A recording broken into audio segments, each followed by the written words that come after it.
Returning now to our top story, Joe Biden has been widely praised after bowing out for the race for the White House. The president endorsing his vice president, Kamala Harris, to take up the fight against Donald Trump.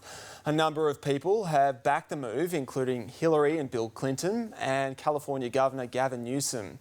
But it's no certainty for Ms. Harris, with former Democrat Senator Joe Manchin threatening to challenge her for the presidential ticket. Well, Joe Biden's decision to pull out of the race for the White House has rocked the political world. For more, we're joined by Victoria Cooper from the US Studies Centre. Good afternoon to you, Victoria. So, how significant was this decision by Joe Biden? Yeah, it was majorly significant, this decision today from Joe Biden to drop out of the race to become the Democrat nominee. It had been alluded to for a long time that perhaps this decision was coming, but it was a difficult decision and took a long time to make. It 3 weeks ago, we had the first presidential debate, and from there had been kind of increasing calls for someone else to take the ticket as the Democrat nominee. And today we saw that decision and him immediately endorsing the Vice President Kamala Harris to take that role. So, in all of this, how much of an issue do you think was Joe Biden's age in the end? Yeah, I think it probably was the foremost issue.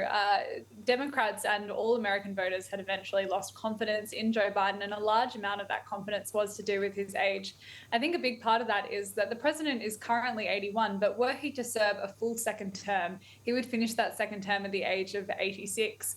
And I think that in mind, not only thinking about can Joe Biden perform right now, but can he perform in 4 years' time, was kind of a question weighing on voters' minds. And voters knew throughout the primaries, both the Republican and the Democrat primaries, continually made it known that they wanted a younger choice for president for both parties. And I guess we won't know this just yet, but there's not a lot of time between now and November. Was this decision a little bit late in the making for Joe Biden?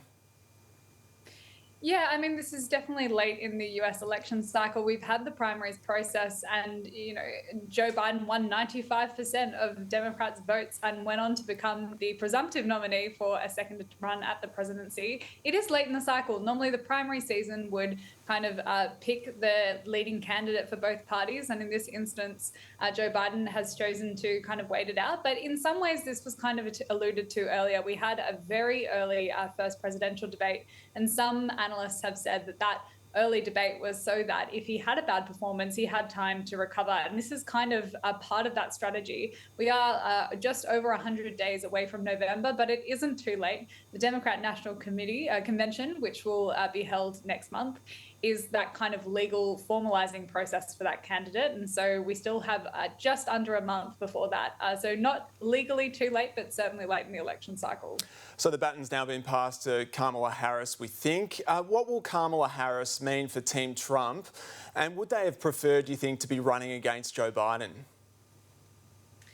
Yeah, you can already see the Trump campaign attack ads have changed course incredibly quickly to Kamala Harris. From their perspective, she represents a further left-leaning candidate and someone who is untested. Trump has said that she's even more incompetent than Joe Biden, although it is notable that the Republican National Convention was last week and they spent 4 days canvassing the Republican policy platform for 4 days, assuming that they were going to go against Joe Biden. And even during Trump's speech, he kind of had this kind of joking call and response about who he would rather beat. Would he rather beat Kamala Harris or Joe Biden? And the crowd was very enthusiastic that he could beat Joe Biden, and kind of a question mark around Kamala Harris. So this definitely changes the nature of the race, and it's certainly some of the talking points from both parties.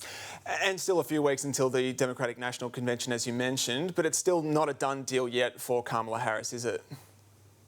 Yeah, that's right. So Joe Biden has released his delegates. He had almost 4,000 delegates pledged to him, and he's released all of them. And from there, they get to vote for whoever they'd like. Now, at the moment, Kamala Harris is the only candidate in the race, and if she remains kind of without a competitor, she will kind of become the presumptive nominee, and the delegates will most certainly vote for her as the candidate. But if a different Democrat was to throw their name in the ring, then there would be a competition. It would be an open ticket, and we'd have to see how the rounds of voting determined a winner. We shall see what happens. Victoria Cooper from the US Studies Centre, thank you very much for your time today. Thank you. Have a good day.